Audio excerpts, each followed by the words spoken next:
Hi friends, எல்லாரும் எப்படி இருக்கீங்க? இன்றைக்கி நம்மளோட வீடியோவில் என்னென்னு பார்த்தீங்கன்னா, இன்றைக்கி பூண்டு குழம்பு தாங்க வைக்க போகிறோம்.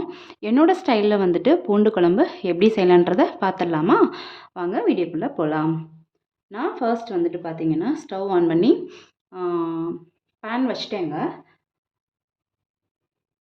ஹீட் ஆகிடுச்சு. ஸோ பூண்டு குழம்புக்கு பார்த்திங்கன்னா நம்ம நல்லெண்ணெயில் செஞ்சால் சூப்பராக இருக்கும். நம்ம நல்லெண்ணெய் எடுத்துக்கலாம். பேன் காஞ்சிடுச்சுங்க. நான் இதயம் நல்லெண்ணெய் எடுக்கிறேன். கொஞ்சம் தாராளமாகவே ஊற்றி செஞ்சுக்கலாம்.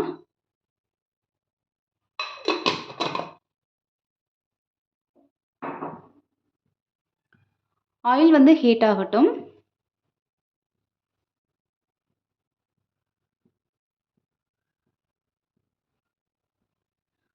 ஆயில் ஹீட் ஆகிடுச்சுங்க. இந்த டைமில் கடுகு தேவையான அளவு,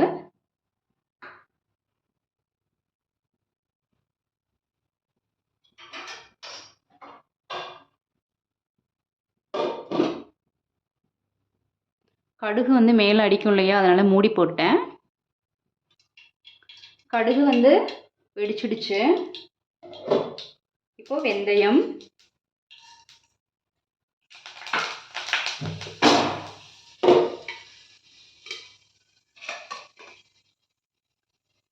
அடுத்து பார்த்தீங்கன்னா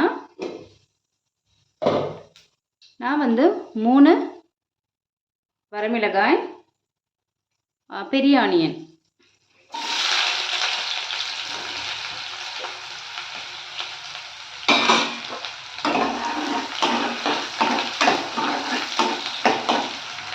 ஆனியன் நல்லா வதங்கட்டும். ஆனியன் பார்த்தீங்கன்னா நல்லா வதங்கிடுச்சு. ஸோ அந்த நல்லெண்ணெயோட அரோமா அல்டிமேட்டாக இருக்குங்க. நம்ம அந்த காரக்குழம்பு, வெங்காய குழம்பு, பூண்டு குழம்புலாம் பார்த்திங்கன்னா நல்லெண்ணெயில் செய்கிறச்ச குழம்பு சூப்பராக இருக்கும். இப்போ பார்த்திங்கன்னா நான் 1/4 கிலோ பூண்டு இப்போ நான் கறி லீஃப் எடுத்து வச்சுருக்கேன், போட்டுக்கலாம்.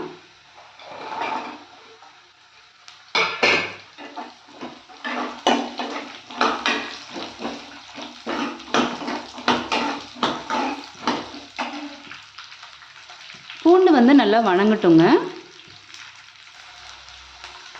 பூண்டு ஓரளவு வதங்கிடுச்சு.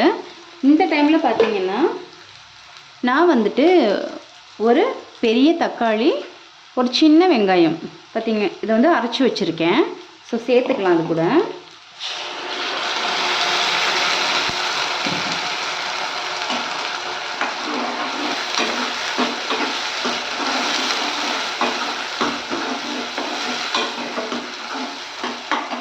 இப்போ இது பார்த்தீங்கன்னா பச்சை வாசனை போகட்டும், பார்க்கலாம்.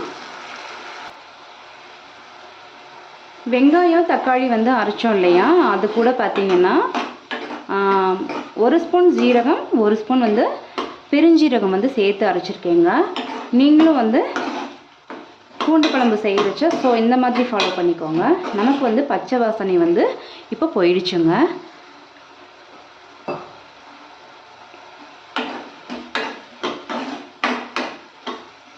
சிம்மில் வச்சே ட்ரை பண்ணுங்கள். ஏன்னா மேலே அந்த தண்ணி மேலே அடிக்கும். இதுக்கு மசாலா பார்த்திங்கன்னா எல்லாம் கலந்த குழம்புத்தூள் 2 ஸ்பூனுங்க. இது சும்மா காரப்பொடி ஒரு 1/4 ஸ்பூன் மஞ்சள் தூள். ஓகேங்களா? இப்போ சேர்த்துக்கலாம்.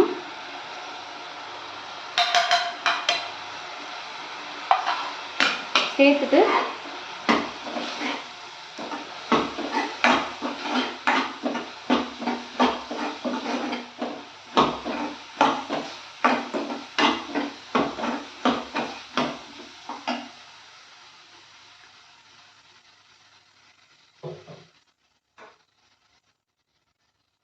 ஸோ டெய்லி சாம்பார், காரக்குழம்பு இந்த மாதிரி செய்கிறதுக்கு நம்ம பூண்டு, வெங்காயம் இப்படி தனித்தனியாக செஞ்சோன்னா சாப்பிட்றச்ச சூப்பராக இருக்கும். ஒயிட் ரைஸ்க்கெலாம் பார்த்திங்கன்னா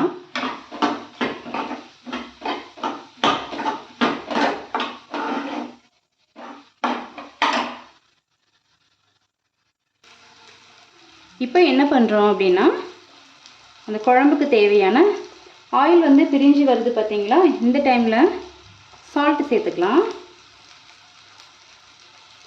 கொஞ்சமாக போட்டுட்டு நம்ம வந்து புளி சேர்க்கணும் இல்லையா, புளி தண்ணி சேர்த்துட்டு அதுக்கப்புறம் உப்பு வந்து செக் பண்ணிவிட்டு கரெக்டாக இருந்ததுன்னா போட தேவையில்லை, அப்புறம் போட்டுக்கலாம்.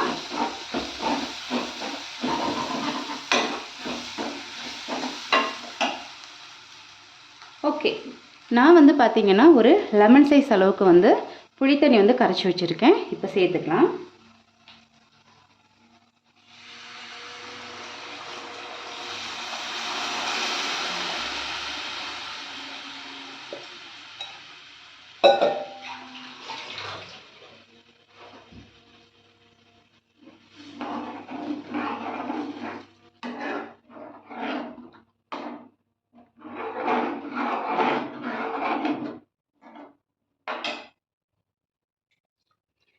தக்காளி, வெங்காயம் வந்து அரைச்சோம் இல்லையா, இது கூட பார்த்திங்கன்னா ஜீரகம்,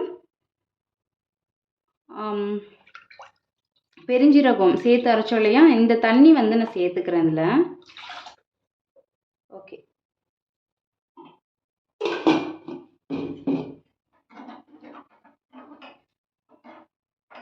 இப்போ மூடி போட்டுக்கலாங்க. மூடி போட்டுட்டு பூண்டு வெந்ததுக்கப்புறம் பார்க்கலாம்.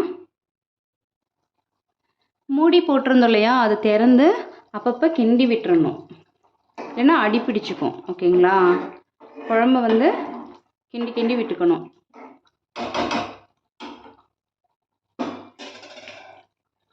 பூண்டு வந்து கொஞ்சம் குக் ஆகணுங்க. திரும்ப வந்து நம்ம மூடி போட்டுக்கலாம். தட்டு சுடுது.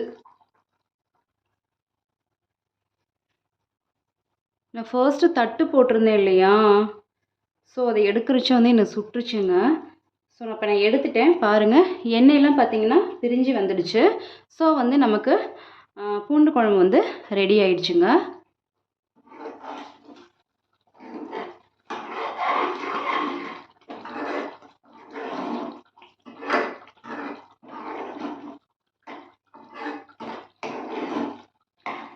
பாருங்கள், சூப்பராக வந்து பூண்டு குழம்பு நமக்கு ரெடி ஆயிடுச்சு.